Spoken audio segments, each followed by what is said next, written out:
At 10 years old, Brooke Bodie's day-to-day life consisted of school, student council, and dance. Pretty typical for a fifth grader, right? Well, that is until she was diagnosed with aplastic anemia.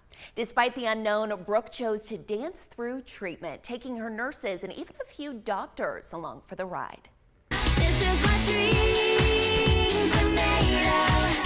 A perspective most 10-year-olds would not have after being diagnosed with a life-changing rare blood disease. I didn't really know what it was, so I was pretty scared. But Brooke's nurses say she's different, and they knew it from the start. She just had this spark that was super contagious, and she just always had such a positive attitude, even like from diagnosis moving forward. Diagnosis was in January when Brooke's mom, Leslie, took her to urgent care because of unusual bruising and petechiae, or bleeding under the skin, on her arms and legs. They told us you need to get to the emergency room urgently to do blood work. It was just a couple days later that they told us she was diagnosed with aplastic anemia and she was going to be needing an urgent bone marrow transplant. The rare disease is a blood disorder that attacks your bone marrow so that you no longer produce red or white blood cells or platelets. The only cure is a bone marrow transplant.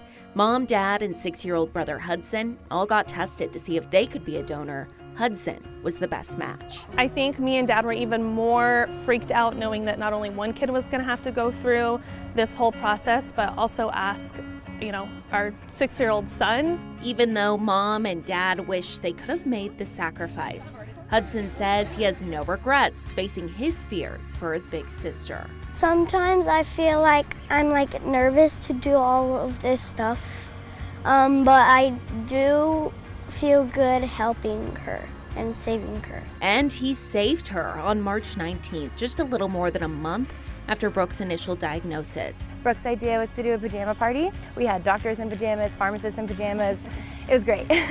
During her 35-day stay at the hospital, these nurses became not only her support system, but her best friends.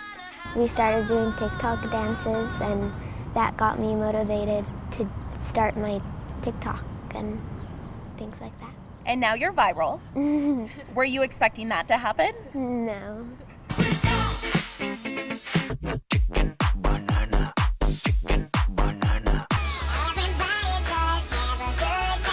I feel like that's the best part of the job, to be honest, is the relationships we create and how Brooke just was wanting to create that relationship too. That's what made it so special. It is that relationship that kept Brooke fighting, making it to this very moment. Tell the world I'm coming home. Let the rain wash away.